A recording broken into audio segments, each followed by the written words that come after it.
तस्मादया सर्वभौमः रोदसामगिरे तस्मादो तस्मादेव भयावतः संजागनोहे वृक्षणपरिचयजातवक्रतः तेन देवादन्तः अध्यारोचयतसवृषेणः कपिधाव्याकल्पायानः मुखङ्गवादमाहोमारोपादोच्यते ब्रह्माणास्य मुखवादमाहो राजन्याकृताः ओम सर्वे समुद्रधरितधारिजालाराधा आयो देवपुजारविदुरितजाकारकसुसतलिमयाः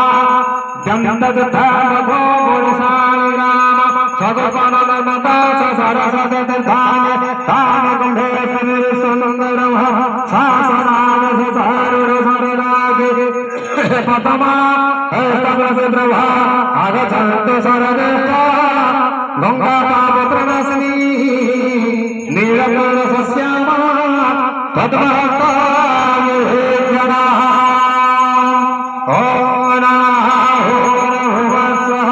आयुर्धानमो नमेमे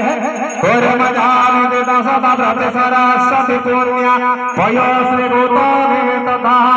उर्वीरचन्द्रभागद शरदगुणोनिरुता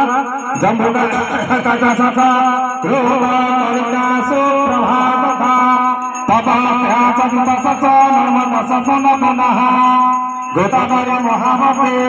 शर्करा वर्तमानिः कावेरी कौशिकी चैव तृतीया च महानदीः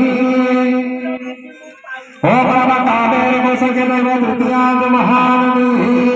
बीजाप्रतिकूलस्य शोभनन्दजनश्रेवाः करपयवमौनी देवकावेरः अत्रगङ्गावतरे तस्मिन् नवीनवा द्वारिक सर्वमाता कल्पशासनचिनी तथा विशिष्टराज अपपास्यो सिन्धुवत्तरणे स्तुतः ताम्रचैव त्रिसन्ध्या च तथा भगिनी परा दैवराज महाराज दुन्दुर्गुण्डकुले तथा नन्दिगङ्गा बोधा च पुण्यचन्द्रसदे प्रभा अमरेश प्रभाचञ्च नैमिष्यस्य सुरर्धा आसाध्यादिभिरत्नः भारभूतमरार्यः हरिश्चन्द्रपराणिः मध्यमध्यमाङ्गेश्वर श्रीपर्वतं समख्याता जलेश्वरमपरः अप्रापातीश्वरं चैव महाकामधैव च वेदकेदारमितवद्गुह्यं मया भैरवमेव दयचैव गुरुचक्रगुह्यगमा खेळगथा विमलचन्द्रहासाद्य महेन्द्राभितराम वस्त्रप्रवरग्राघोः विमुक्ता च वहालय भोगार्णभवतरणं च